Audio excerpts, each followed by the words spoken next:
Herbert H. Hoover was born on February 1st, 1927. He lived in a house in Ravazonia and then in his teens moved to a farm in Marion Township about a mile outside of Wilmersdorf. He lived with his mother, father, and 3 younger brothers. Mr. Hoover's occupation was a farmer. He helped out on his family's farm and did chores like feeding chickens and milking cows. So naturally at that time we didn't have all the machinery like we did, and I learned to handle all kinds of tools of the farm trade and was actually a farm laborer at that time. So in the morning before we went to school, we had our chores to do, feeding the cattle and the other animals. We had horses on our farm, chickens, and taking care of them, bedding them down for the day with straw and feeding them and milking the cows. And when we came home from school, we also had to do chores, all the same thing again in the winter time. And in the summertime, my dad would always be approached by the farmers when it was threshing time, whether he could have us, 2 of us on the farm, my brother and myself, come out and help with the threshing crews. And I learned to get to know all my neighbors by helping them thresh. Before I was drafted, I was in high school in my 12th year in Marion Township, and at that time, Marion Township only had 11th grades. And I graduated from that school in 1944, and then I had to go to Ravazonia High School to get my 12th year, in which I did. And that was the year that we had to register for the draft when we were 18 years old. And after being registered with the draft, we had to go to Philadelphia for a physical, and there were 5 of us that were in the same circumstances that I had, who were all born in January, February, and March. And 5 of us became eligible with the draft at that time. And because of that, our principal had to get a deferment so that we could finish high school. So June the 4th was our date to be inducted into the Army. That gave us enough time, about 1 week after we graduated. Thank goodness for the principal getting us a deferment. They would have taken us out of high school.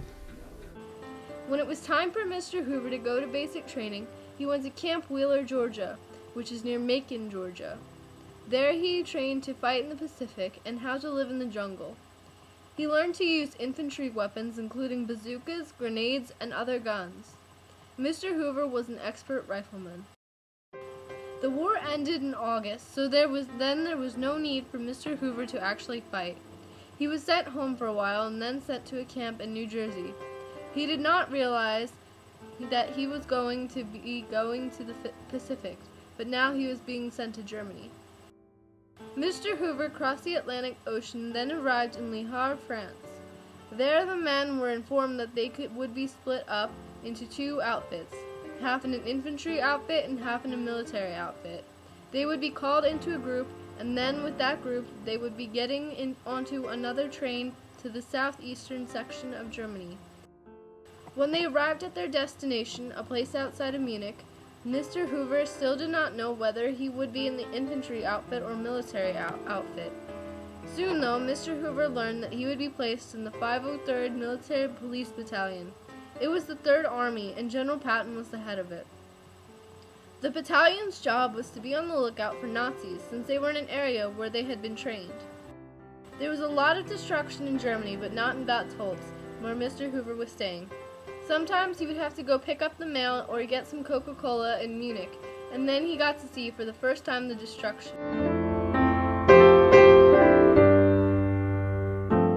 Mr. Hoover kept in contact with his family through the mail. He received letters from his brothers, parents, and his girlfriend. His girlfriend sent him a letter just about every week. And it was really a morale-building thing to get letters from home. Mr. Hoover was then sent to Fürth, which was a suburb of Nuremberg, in the spring. He also went for a visit to Garmisch. Chance to go ice skating when I went down to a visit at Garmisch, where the Winter Olympics was held before I was a teenager. And I guess we made a couple trips down to Garmisch and got to see the Mad King Ludwig's castle on one of my weekends off, which was a nice experience. Mr. Hoover had a German friend that was a prisoner of war. He worked in their motor pool, and Mr. Hoover was able to practice his German with him. Mr. Hoover's friend even gave him a part of his Luftwaffe uniform as a souvenir. We had a prisoner of war working in our motor pool, and I got familiar with him. I practiced my German with him, and we shared a couple beers together, and he even shared some of his Luftwaffe uniform and gave it to me one day. He said, "Keep this as a souvenir." And he said, "Maybe your dad could use a farmhand, and maybe I could come to America and work on your dad's farm." But I tried to tell him I don't think that would be possible at this time. But he was really a good friend of a German army. And I found out he was in the Luftwaffe, and I never talked to him about the war. We tried to talk on after the war experiences. Of the five of us that went together, I didn't even know where they were, but they must have been within maybe 50, 100-mile radius of. I read a letter. I wrote a letter to one when I found out where he was, and he wrote a couple of letters to me, but we never did get to see each other then. Not at that time, anyway. Later, for part of Mr. Hoover's job, he was riding motorcycle patrol for visiting diplomats that were going to the Nuremberg war trials that summer. After that, he was a chauffeur for an officer. Towards the end of my service over in Germany, I was a chauffeur for an officer. But before that, I was riding motorcycle patrol in the summertime to the Nuremberg war trials, from the airport to the trials for visiting diplomats that were going to the war trials. That was when I was stationed at Nuremberg. Mr. Hoover went home in the fall of 1946. He was then given an opportunity to work for his parents on the farm or pay a little for room and board. He chose to work on the farm until he could find employment. It was almost impossible to find a job for a long time, but Mr. Hoover was allowed to get unemployment compensation until he could find a job. I was given an opportunity to stay at home with my parents, and I could earn my board by working on the farm or paying a little board for my room and board, my food and so forth, and was given shelter. And I opted to help my father and mother on the farm until I could find employment then.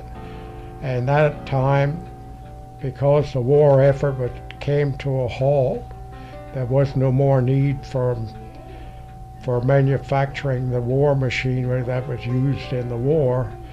All these other veterans that were in before us came home before us, and some of them were given their jobs back to them.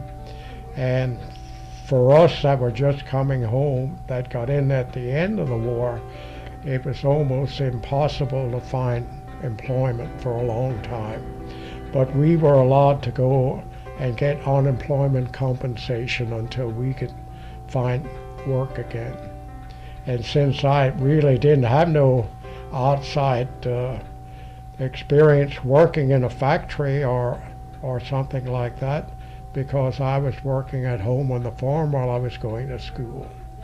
So it was a little rough for a while. Mr. Hoover was entitled to 3 medals: the Good Conduct Medal, the European Theater of Operations Medal, and the Victory Medal. Sadly, he was never presented with any of these medals.